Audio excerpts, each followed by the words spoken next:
Teacher.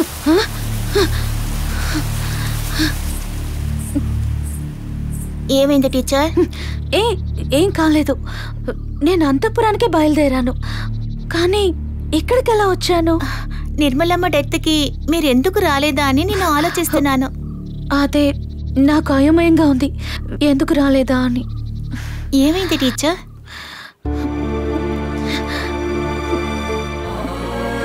నేను చెప్పటం వల్లే వినయ్ ఇక్కడికి వచ్చాడు.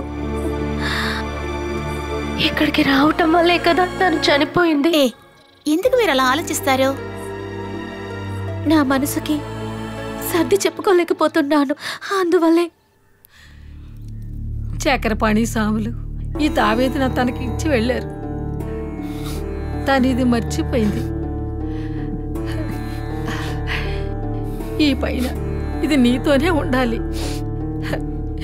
ఏమైనా నువ్వు ఒక్కడవో ఇక్కడ.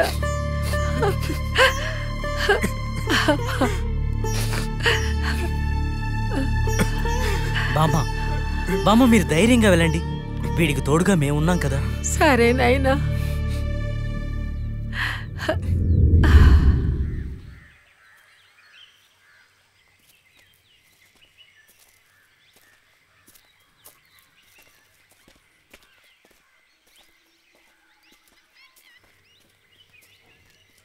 రాఘవన్నా? ఎవరు? వినయ్ బాబా. ఏంటి బాబు ఉన్నట్టుండి ఇలా వచ్చారు? రండి బాబు, లోపలికి రండి. పర్వాలేదు. రాఘవన్నా కొట్టుకు వెళ్ళారు ఏవే వస్తువులు తేడానికి. ఏంటి బాబు, ఏదైనా విషయం ఉందా? అదేంటంటే ముగ్గురు నలుగురు ఇక్కడ ఉండబోతున్నాం. వంట చేసి పెట్టడానికి ఇక్కడ ఎవరన్నా ఉన్నారా అని. ఏంటి బాబా అలా అడిగావు? ఆ మాత్రం నేను చేయనా ఏంటి? మీకే కదా నేను చేసి పంపిస్తా. మీకెందుక కష్టం? ఎందులో కష్టమేముంది? మీ అంతఃపురం నుండి వచ్చే డబ్బుతోనే కదా మేము బతుకుతున్నాం. మీరు బయట వాళ్ళేం కాదు కదా. మీరు వెళ్ళండి, నేను పంపిస్తాను. సరే. వినయ్ బాబు, ఇతనెవరు? తను నా ఫ్రెండ్ జాన్. జోని అందరూ పిలుస్తాం. ఇతనికి బాగా ఆకలేస్తున్నట్టుంది. మీరు కాసేపు ఉంటే తినేసే వెళ్ళొచ్చు. చేపల పులుసు రెడీ అవుతుంది, తిని వెళ్ళండి. వద్దు, కార్యాలయ్యేంత వరకు మేము లాంటివి తినకూడదు. నేను తినొచ్చు. నేనిక్కడే ఉండి చేపల పులుసుతో అన్నం తిన్నాకే వస్తాను. నువ్వు బయలుదేరు. లాగించేసి త్వరగా వచ్చేయి.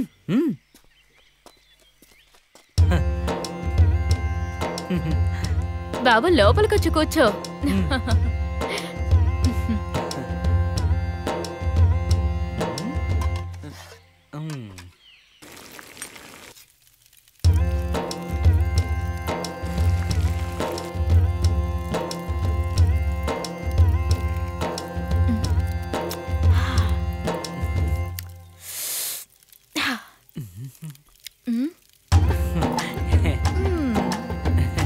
చేపల పులుసు వాసన గుమ్మగుమ్మలాడుతోంది. తింటావుగా?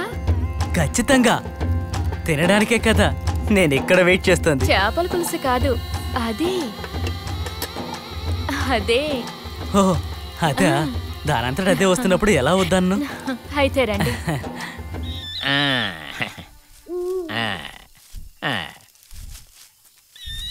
ఒక టార్చ్ లైట్ ఉంటే బాగుండేది. ఇది నా గుడిసే. ఒకవేళ నేనే తగలబెట్టేసుకుంటానేమో. ఆ ఇల్లు తగలబడిపోతే నేనెక్కడ పడుకోవాలో ఏమో. ఆరిపో ఆరిపోవే. ఏమిటిది ఆరిపోనంటుంది? కాలు, నా కాలు కాలింది.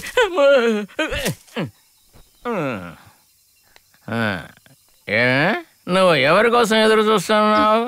ఇక్కడ తను పడుకున్నాడు, కనిపించట్లా? ఎవరి పిల్లోడు? వినయ్ బాబు ఫ్రెండ్. ఓ, ఆ క్రిస్టియన్ కుర్రోడా? ఇప్పుడే చేపలు పులుసు తిన్నాడు, అది కాకుండా కళ్ళు కూడా తాగాడు. అర్థమైంది అర్థమైంది. మీకు తెలుసా ఇతని గురించి? ఇతనికి ఎవరూ లేరంట, తల్లిదండ్రులు కూడా లేరంట. నీకు తెలిసింది అంతే కదా. వీడికి అసలు పెళ్లి కాలేదన్న విషయం నీకు తెలుసా? రాధా, ఇవన్నీ చెప్పి నన్ను భయపెట్టొద్దు. మన ఇంట్లో కూడా పెళ్లిగానే ఒక అమ్మాయి ఉందని గుర్తుంచుకో. అబ్బో, భలే చెప్పావులే. నీకు ఆ ధ్యాస ఉందా అసలు? సరే, దాని గురించి వదిలేయ్. నేనిప్పుడు ఎక్కడ పడుకోవాలి? మీరు లోపలికి వెళ్ళి పడుకోండి. నేను లోపలికి వెళ్ళి మీరు వెళ్ళండి. భగవంతుడా, దేవుడా, నేను ఇంట్లోనే పడుకోవాల్సినట్టుగా ఉంది.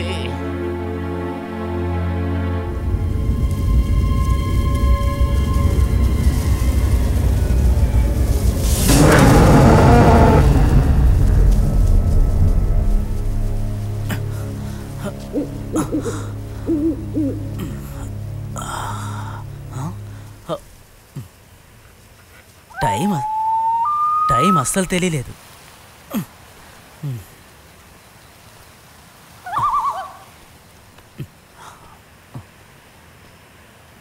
లోపల నిద్రపోయినట్టున్నారు.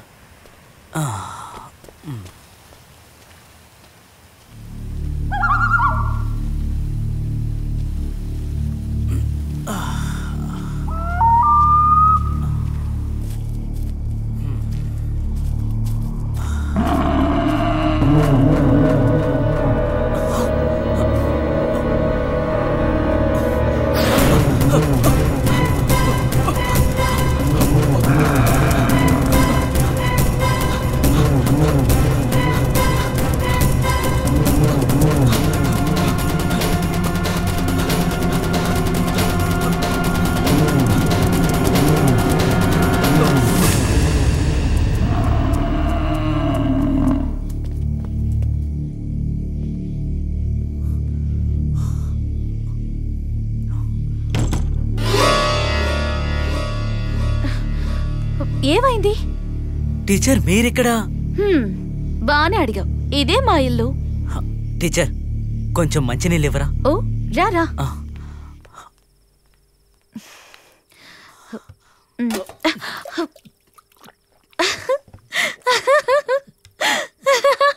అయ్యో మీకు నవ్వొస్తుందా?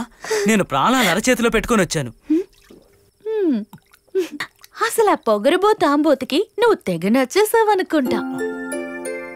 ఏంటి టీచర్ అంత మాటనేశారు?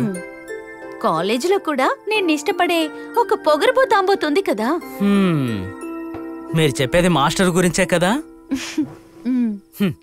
ప్రేమ ఆప్యాయతలు దొరకనప్పుడు కొందరు మనుషులు అంతే, అందరూ అన్నిటినీ కోల్పోతారు. కొన్ని సమయాల్లో నేను అలా అవ్వాల్సినోడిని, కానీ కాలేదు. ఎందుకో తెలుసా? స్నేహం కోసం. స్నేహం కావాలనుకుంటే వాళ్ళ కాళ్ళ మీద పడైనా బ్రతిమిలాడి వేడుకుంటాను.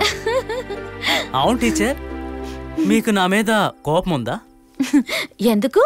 ఆ రోజు మాస్టర్ని కాపాడాను కదా. ఓ అదా, దాని గురించి మాట్లాడటానికి నిన్ను కలవాలనుకున్నాను నేను. ఓ, టీచర్ నన్ను చూడాలనుకున్నందుకే ఆ ఎద్దు నన్ను వెంబడించిందా? అరే చూసారా, వెలిగిపోతున్న మీ మొహం ఎలా వాడిపోయిందో. నేను జరిగిన విషయం గురించి ప్రిన్సిపాల్తో మాట్లాడినా? వద్దు వద్దు, అది అలానే ఉన్నాయి. నాకు టీచరు మాస్టరు ఇద్దరూ ఒకటే.